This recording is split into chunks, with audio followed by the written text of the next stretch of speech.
আপনারা আছেন ইনফোজা নিশি খবরে। তৃতীয় দিনের মতো ইনকিলাব মঞ্চের অবরোধ। ইনকিলাব মঞ্চের আহ্বায়ক ওসমান হাদির হত্যাকারীদের গ্রেপ্তার ও দ্রুত বিচারের দাবিতে টানা তৃতীয় দিনের মতো শাহবাগ অবরোধ করেছে সংগঠনটির নেতাকর্মীরা। রবিবার দুপুর 2টার দিকে শাহবাগ মোড়ের জোলাই স্তম্ভের নিচে জড়ো হতে থাকেন তারা। এরপর 2:30টার দিকে সব পথ বন্ধ করে শাহবাগ মোড়ে অবস্থান নেন। ভারতে সংখ্যালঘুদের উপর সহিংসতায় উদ্বেগ বাংলাদেশের। সাম্প্রতিক সময়ে ভারতে সংখ্যালঘু হত্যার ঘটনায় গভীর উদ্বেগ প্রকাশ করেছে বাংলাদেশ। এসব ঘটনার নিরপেক্ষ তদন্ত এবং দোষীদের বিচারের আওতায় আনতে ভারতের কাছে দাবি জানিয়েছে ঢাকা।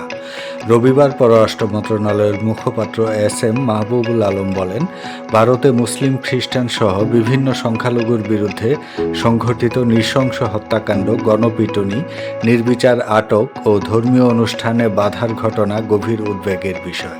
এই মাসে ভারতের ওড়িশায় একজন মুসলিম যুবক জুয়েল রানাকে নৃশংস হত্যার ঘটনা, বিহারে মোহাম্মদ আতহার হোসেনের নৃশংস হত্যাকাণ্ড, কেরালায় বাংলাদেশি সন্দেহে এক নিরীহ ব্যক্তির হত্যাকাণ্ড এবং বিভিন্ন স্থানে মুসলিম ও খ্রিস্টানদের উপর গণপিটুনি, সহিংসতার ঘটনা ঘটেছে।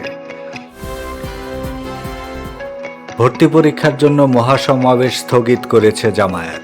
রাজধানী ঢাকায় আগামী 3 জানুয়ারি বাংলাদেশ জামায়াতে ইসলামী যে মহাসমাবেশ ডেকেছিল সেটি স্থগিত করা হয়েছে।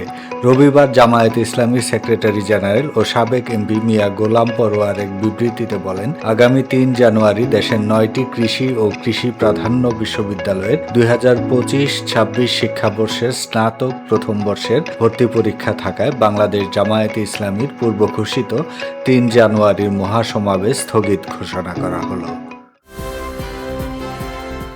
রোজায় খোলা থাকছে স্কুল, বেশ কিছু ছুটি বাতিল। 2026 শিক্ষাবর্ষে দেশের মাধ্যমিক ও নিম্ন মাধ্যমিক বিদ্যালয়ের ছুটির তালিকা প্রকাশ করেছে শিক্ষা মন্ত্রণালয়। এতে 12 দিন ছুটি কমানো হয়েছে।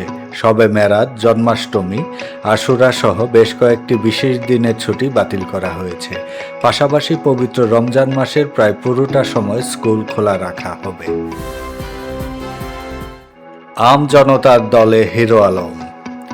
আম জনতার দলে যোগ দিয়েছেন আলোচিত ব্যক্তি আশরাফুল আলম ওরফে হিরো আলম। দলটিতে তাকে বড় কোনো পদ দেওয়া হতে পারে বলে ধারণা করা হচ্ছে।